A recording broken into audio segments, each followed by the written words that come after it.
All right. District improvement plan.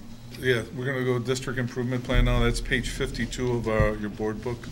Any questions on that for Kristen? I have a supplemental document because there was a question about what all of the codes meant. So I have a key for that. Mine isn't a question, and maybe you did it before, but freshest. Tell us what's behind this, why did we do it, why did we pick what's into it, and how do we follow up? The thing I said to Kevin is, if the requirement is to just us to make a list to say we're improving, or are we actually using it as a tool to improve the district? Right, absolutely. So that's what I would like. I mean, people Okay. said, are there questions?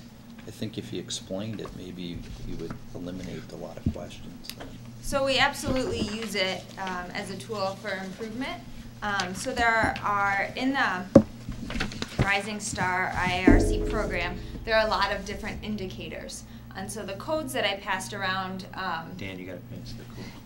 the codes that I passed around outline exactly what those codes stand for.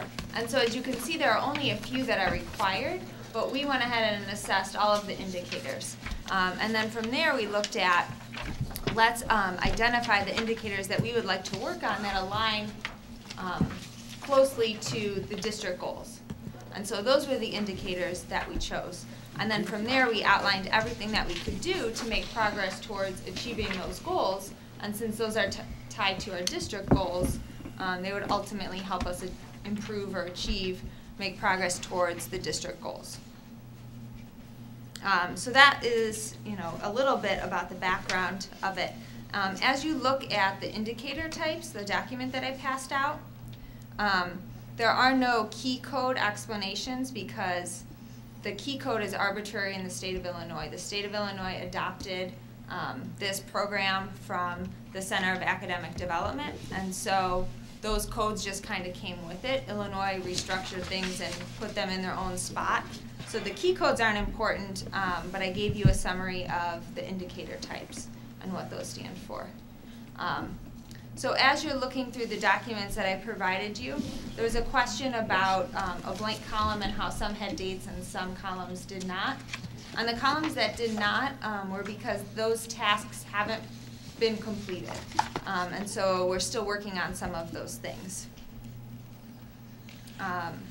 Were there specific questions about the district improvement plan? And Chris, I know one example of a question was like we have create surveys to solicit feedback from parents regarding school events to identify areas of improvement.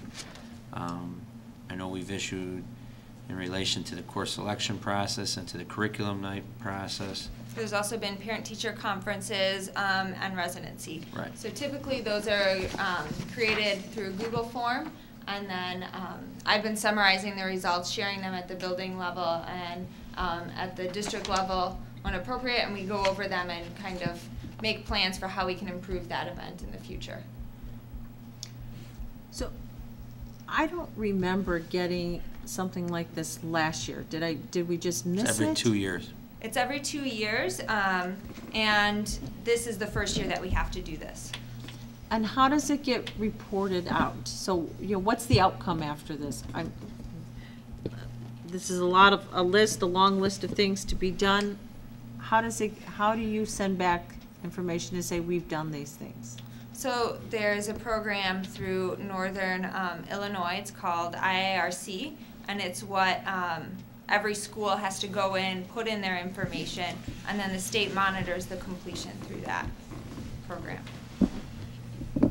Can you just, if I give another one, can you tell why it was on the list, who helped you develop it, and what's the follow-up? And you made the list, so it's not going to be a trick question.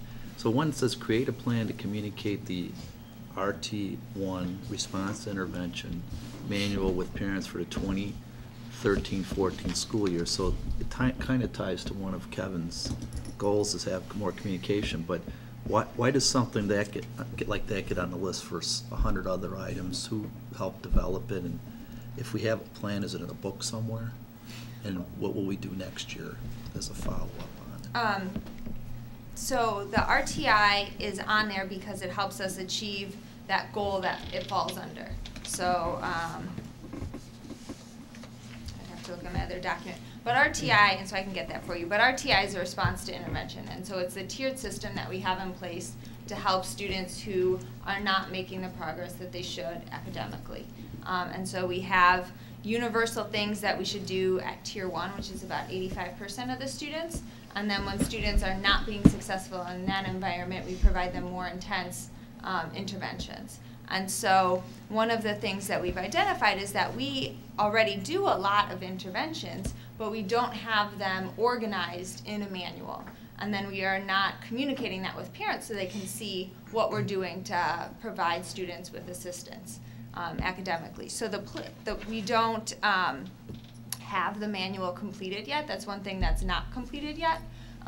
But once we do, we're going to create a brochure that kind of summarizes the important information for parents that they need to know, because a lot of the things in the manual will also be for teachers and a resource for them as well. And so we'll separate it into some information that parents need to know. We plan to pass it out at parent-teacher conferences, post it on our website, and make sure that all parents are aware of the interventions that we're providing students to help them be successful academically. And who would have been involved in creating the plan and the communication and the brochure on our So we have a staff? district RTI committee, and we also have a reading RTI committee and a math RTI committee. Okay. And they meet about every other week.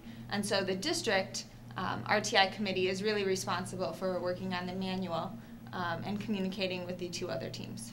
Which is it? We've got a list of 60 committees, so just to close the gap, who's on the district committee? So on the district committee is Pam, Okay. myself, Beth Augustine, Gail Brinken, Sarah Johnson, the English department chair, and Doug Schultz, the math department Okay. chair. And Thank our you. school psychologist, Yes. Johanna Bruckner, is Okay. also on that. She's our RTI, one of our RTI specialists. She connects with the RTI network outside of the building.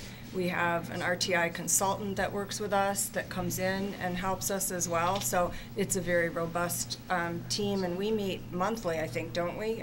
The district, it seems The like. district has started to meet twice a month. So we're creating, and there's also RTI behavior plan that we're mandated to do those 3 plans. So that's why they're monitoring it in the state system. And so Kristen's done an excellent job with coming up with actual tasks for us to do and a timeline for us to accomplish those goals. And we, being a single high school district, we do the district, that's where it gets a little cloudy, because normally the district just submits a general district improvement plan, and then each individual high school has to submit one. But when she says like our district RTI committee, well, Kristen as our assistant principal is kind of like our district curriculum coordinator. So a lot of this work is done at the building level, but we submit it as the district RTI plan. And if I asked a similar question, I mean, you're the one that appears to manage this, so you're keeping track of each one of them, making sure people are actually following through. Correct. Okay, thank you. Any other Appreciate questions that. on the district improvement plan for Kristen? Do you want us to make the motion now? We have a motion later in old business, where Okay. we can make the motion now. Does anybody have any problem if we made the motion right now? So do I have a motion on this, please? That's the problem. Gotta find We it. gotta find it. Resolved that the Page Board of 52. Education, Township High School District 2, Cook County hereby approves the district improvement plan as presented in the April 9th, 2013 board agenda package. Do I have a second? Second. Second by Dan Moon. Any other discussion? Mary Ann? Mr. Gritchen? Yes. Ms. Ruska? Yes. Dr. King? Yes. Mr. Moon? Yep. Mr. Walsh? Yes. Mr. Welch? Yes. Mr. Singh? Yes. Kristen, I'm going to tell you something right now, and I keep on telling you every time you present to this board. I am very impressed with your work. The 3-year adoption, textbook adoption plan impressed me, and your work on this impressed me, so you're doing a great job. Thank you. So, Thank you. thank you very much for that. Thank you. Good job, Kristen.